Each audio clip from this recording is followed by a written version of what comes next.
I DNA tested my identical triplets. Only two of them are mine. Three boys. Same face, same birthday, same crib for the first 6 months. One of them isn't mine. I know which one. I've known for 14 months. And every single morning I wake up and I make the same choice. To love him exactly the same as the other two. Because none of this is his fault. None of it is his fault at all. If this already has your attention, hit subscribe and drop your city in the comments. I want to know where you're watching from. My name is Marcus.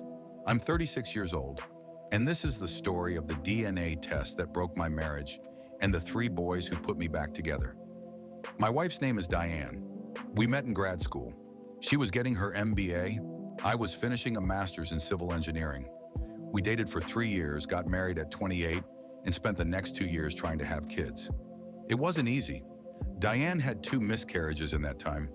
The second one was at 14 weeks, and watching her go through that was the hardest thing I'd ever done.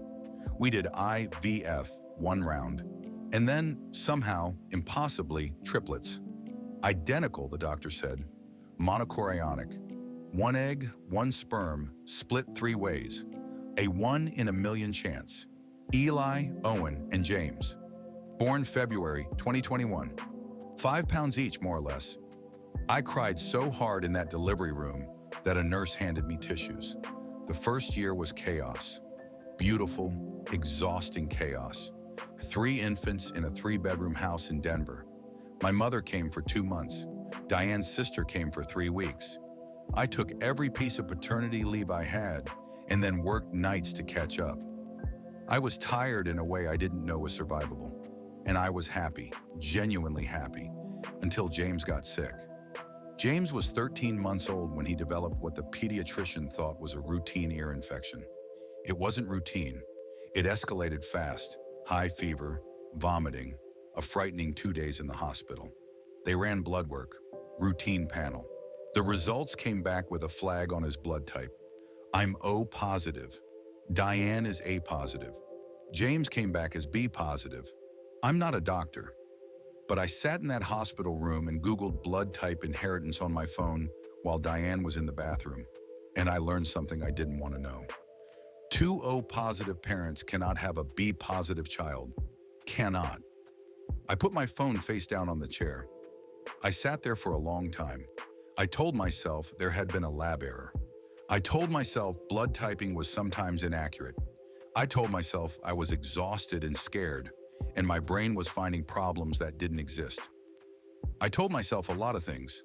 None of them held. I ordered the DNA kits online 3 days after we got home from the hospital. I didn't tell Diane. I tested all 3 boys. Cheek swabs while they slept, easy enough with toddlers. And I tested myself. I mailed the kits from my office. I waited 18 days. Eli. 99.98% paternity confirmed. Owen, 99.97% paternity confirmed. James, 0.00% biological match. Not my son. I read it 4 times. I closed the browser. I opened it again. I read it 4 more times. Then I sat in my car in a parking garage for 2 hours. Here's the thing that broke my brain the most. Not the betrayal, not even the anger. It was the science of it. The doctors had said identical triplets. 1 egg, 1 sperm. How was this possible? I called a genetics counselor I found online. Paid for a consultation. She explained it to me carefully. It is extremely rare, she said, but it is possible.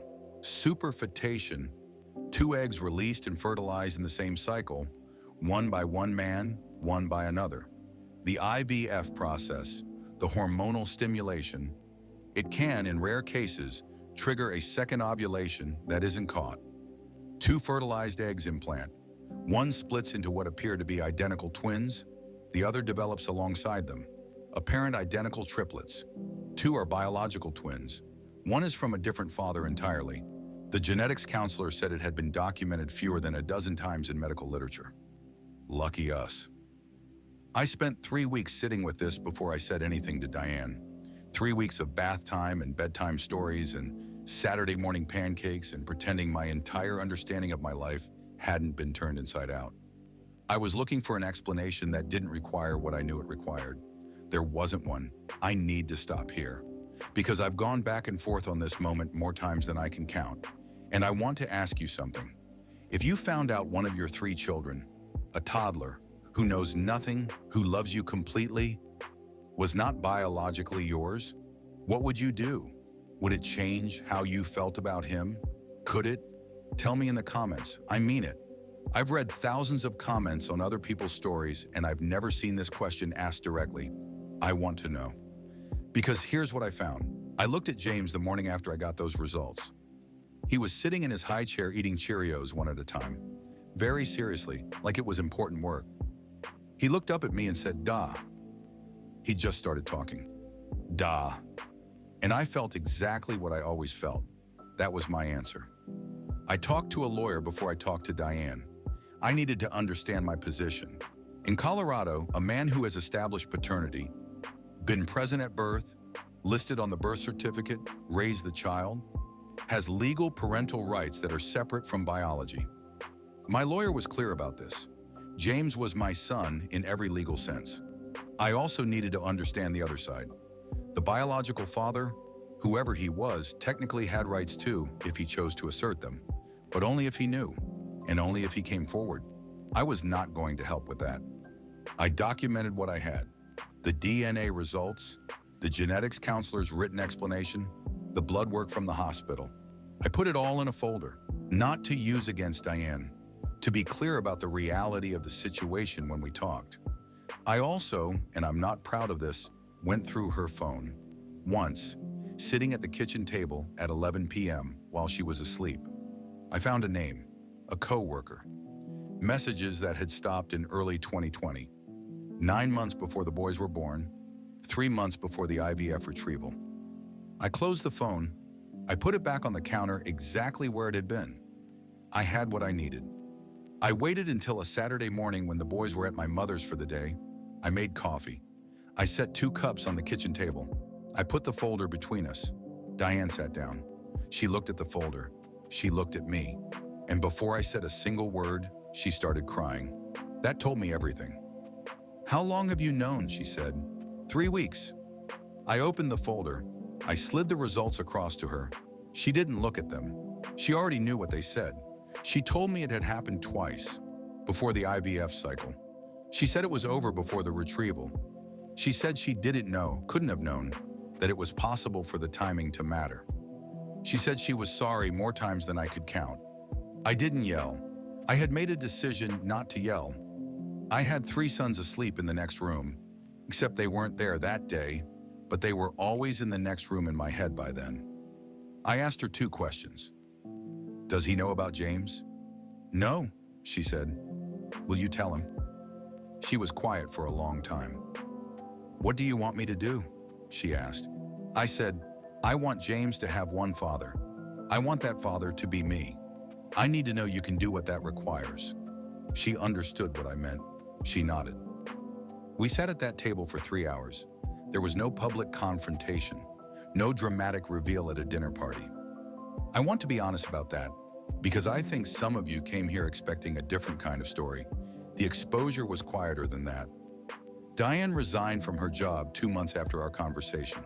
She said she needed a change, and her colleagues accepted it without questions. The co-worker, and whose name I won't say here, never knew. As far as I know, he still doesn't. We told Diane's sister the truth. We told my mother. We needed people in our corner who knew the full picture. Both of them handled it with more grace than I expected. My mother didn't say anything for a full minute after I told her. Then she said, "Those are your sons, all 3 of them. Don't you let anyone tell you different." She hasn't said another word about it since. That's the exposure I got.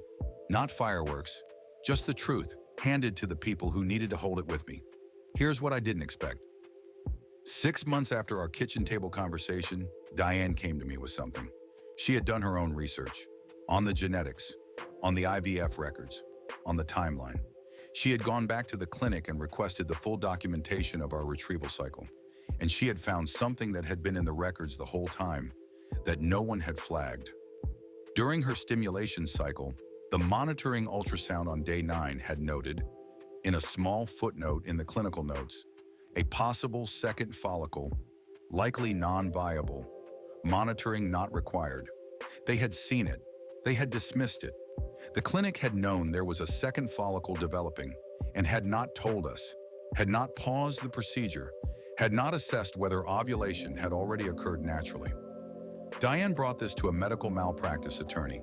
The case settled out of court 14 months later. I'm not going to tell you the number, but the boys' college funds are fully funded, all three of them, including James. Diane and I are still married. I know that's not the ending some of you wanted. I'm not going to justify it or explain it in a way that's meant to convince you. What I will say is that we spent 14 months in couples therapy with a woman who did not let either of us be comfortable. And what came out of that was something that looked different from what we'd had before. Smaller in some ways, more solid in others. Trust is not rebuilt. I want to be clear about that. Trust is not a thing that gets repaired like a window. It's a thing you choose to extend again, knowing the risk, knowing the cost, deciding the person across from you is worth the risk. Some days I'm certain, some days I'm not. But every morning, three boys come downstairs in footy pajamas, and they climb on me like I'm furniture, and they argue about who gets the blue cup, and all the complicated math of my life simplifies down to something I can hold. Eli, Owen, and James. Three boys. Mine. Fatherhood is a choice you make every day. Biology is a fact. Love is a practice. They are not the same thing, and the world spends a lot of time confusing them. The hardest thing I've ever done is not the DNA test. It's not the confrontation. It's not the settlement negotiations, or the therapy, or the nights I lay awake doing math I couldn't solve. The hardest thing is getting up every morning and choosing, again, to be present, to show up, to be the man those three boys see when they look up from their Cheerios. That's the work. Nobody told me it would feel this much like a decision, but it does, and I make it every day. If this story made you feel something, like subscribe and drop your thoughts below. Specifically, what would you have done? I want to hear from dads especially, but everyone. Eyes don't lie. New story every week. The video on your screen right now. Watch it. I think you'll stay for the whole thing. Marcus.